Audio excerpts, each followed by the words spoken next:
नमस्कार, ancient stories में आपका स्वागत है। आज हम जानेंगे गुप्त साम्राज्य के बारे में। एक ऐसा युग जिसे इतिहास ने भारत का स्वर्ण युग कहा। तो चलिए आज गुप्त वंश का संपूर्ण इतिहास जानते हैं।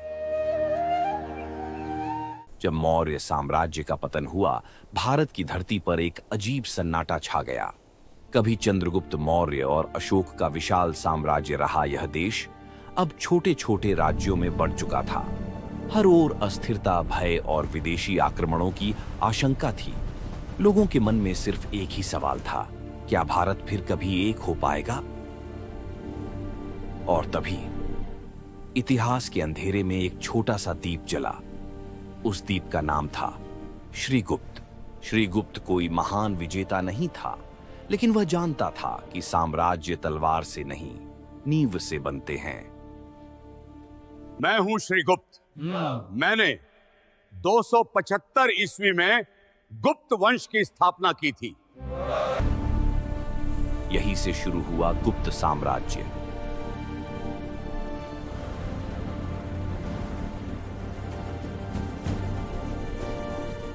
संभवतः अयोध्या उसकी राजधानी थी। उसके बाद आया उसका पुत्र घटोत्कच। घटोत्कच ने समझ लिया था कि सिर्फ युद्ध नहीं, राजनीतिक रिश्ते भी शक्तिशाली होते हैं। इसी सोच के साथ शुरू हुए गुप्त लिच्छवी संबंध।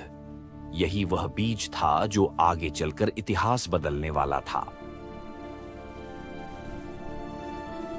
अब मंच पर आते हैं चंद्रगुप्त प्रथम। यह वह शासक था जिसने रिश्तों को हथियार बना लिया। उसने लिच्छवी राजकुमारी कुमार देवी से विवाह किया। यह विवाह प्रेम से ज्यादा रणनीति का प्रतीक था। इस एक निर्णय से गुप्तों को वैधता मिली, उत्तर भारत का समर्थन मिला और शक्ति का संतुलन बदल गया। मैं चंद्रगुप्त प्रथम आज 319 ईस्वी में गुप्त संवत की शुरुआत करता हूं बादशाह। यह घोषणा थी कि अब भारत में एक नया युग शुरू हो चुका है। इतना ही नहीं, उसने अपने जीवन काल में ही अपने पुत्र को सत्ता सौंप दी। उस पुत्र का नाम था समुद्रगुप्त। समुद्रगुप्त इतिहास का वह योद्धा जो तलवार भी चलाता था और वीणा भी बजाता था। इसने आर्यावर्त के 9 शासकों को और दक्षिणावर्त के 12 राजाओं को पराजित किया। इन्हीं विजयों के कारण इतिहासकार विंसेंट स्मिथ ने उसे कहा, भारत का नेपोलियन। लेकिन उसकी नीति सिर्फ विनाश की नहीं थी। कई राजाओं को पराजित कर उसने वापस उनकी सत्ता लौटा दी, क्योंकि वह जानता था स्थायी साम्राज्य भय से नहीं, सम्मान से चलता है। समुद्रगुप्त की उपलब्धियों का विवरण उसके दरबारी कवि एवं संधि विग्राहिक हरिशेन द्वारा लिखित प्रयाग प्रशस्ति से झांत होता है। समुद्रगुप्त संगीत प्रेमी था। ऐसा अनुमान उसके सिक्कों पर उसे वीणा वादन करते हुए दिखाया जाने से लगाया गया है। समुद्रगुप्त ने अपनी राजधानी पाटलिपुत्र को भी बनाया था। समुद्रगुप्त के बाद कहानी में एक बड़ा ट्विस्ट आता है। समुद्रगुप्त के बाद गुप्त सिंहासन पर बैठा चंद्रगुप्त द्वितीय। लेकिन क्या आप जानते हैं कि समुद्रगुप्त और महान चंद्रगुप्त द्वितीय के बीच एक और राजा था? उसका नाम था रामगुप्त। कहा जाता है कि रामगुप्त एक कायर राजा था। जब शकों ने आक्रमण किया तो उसने अपनी पत्नी ध्रुव देवी को दुश्मनों को सौंपने का शर्मनाक समझौता कर लिया। लेकिन उसका छोटा भाई चंद्रगुप्त द्वितीय ये सहन नहीं कर सका। उसने स्त्री का वेश धारण किया, शक राजा के शिविर में घुसा और शक राजा का वध कर दिया। बाद में उसने रामगुप्त को हटाकर सत्ता संभाली। चंद्रगुप्त द्वितीय वह शासक था जिसने विदेशी शकों को खुली चुनौती दी। शक क्षत्रपों को पराजित कर उसने कहा, अब भारत पर विदेशी शासन नहीं चलेगा। मैं चंद्रगुप्त द्वितीय आज उत्तरापथ और अवंती के राज्यों को समाप्त करके विक्रमादित्य की उपाधि धारण करता हूं। शकों पर विजय के उपलक्ष्य में मैंने चांदी के सिक्के चलाए। दिल्ली में कुतुब मीनार के पास स्थित मेहरौली लौह स्तंभ में चंद्रगुप्त द्वितीय की शक क्षत्रप रुद्र सिंह तृतीय पर विजय का वर्णन है।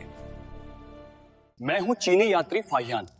मैं चंद्रगुप्त द्वितीय के समय भारत आया। मैं 399 ईस्वी से 414 ईस्वी तक भारत में रहा। चीनी यात्री फाहियान ने लिखा, भारत में लोग सुखी हैं, दंड कम है और धर्म जीवित है। चंद्रगुप्त द्वितीय का समय सिर्फ राजनीतिक नहीं, सांस्कृतिक क्रांति का समय था। चंद्रगुप्त द्वितीय के समय पाटलिपुत्र और उज्जयिनी विद्या के प्रमुख केंद्र थे। अध्ययन और प्रयोग से ही सत्य का प्रकाश मिलता है। उसके दरबार में 9 विद्वान थे जिन्हें नवरत्न कहा गया है। उसके दरबार में थे कालिदास, वराहमिहिर, धन्वंतरी, अमर सिंह और यहीं रचे गए अभिज्ञान, शाकुंतलम, मेघदूत और रघुवंश। इसी युग में अजंता की गुफाएं सजी, दशावतार मंदिर बना, मूर्तियों में भाव आए, मंदिर वास्तुकला जन्मी। ये सचमुच भारत का स्वर्ण युग था।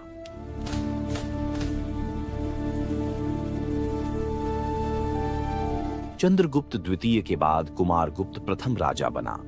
कुमारगुप्त ने सर्वप्रथम गुप्त मुद्राओं पर गरुड़ के स्थान पर मयूर को अंकित करवाना प्रारंभ किया। मैं कुमारगुप्त प्रथम, मैंने 427 ईस्वी में नालंदा विश्वविद्यालय की स्थापना की। नालंदा विश्वविद्यालय ज्ञान का ऐसा केंद्र था जहां एशिया भर से विद्यार्थी आते थे।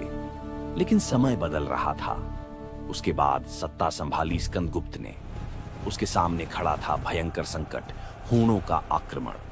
स्कंदगुप्त ने वीरता से मुकाबला किया, लेकिन साम्राज्य अब कमजोर होने लगा था। फिर भी इतिहास ने उसे कहा, गुप्तों का अंतिम महान शासक। ये थे गुप्त वंश के महान शासक। 570 ईस्वी के आसपास गुप्त साम्राज्य का अंत हो गया था। अब आप कमेंट में बताएं कि गुप्त वंश का अंतिम शासक कौन था।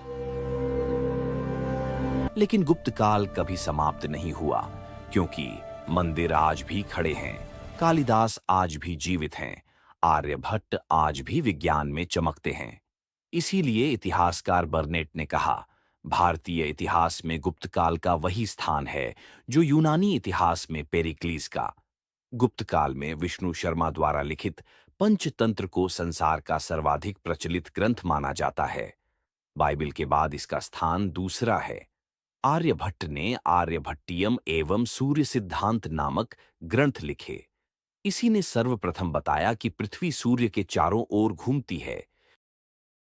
वीडियो अच्छी लगी हो तो लाइक जरूर करें और ऐसे ही इतिहास जानने के लिए चैनल सब्सक्राइब करें। धन्यवाद।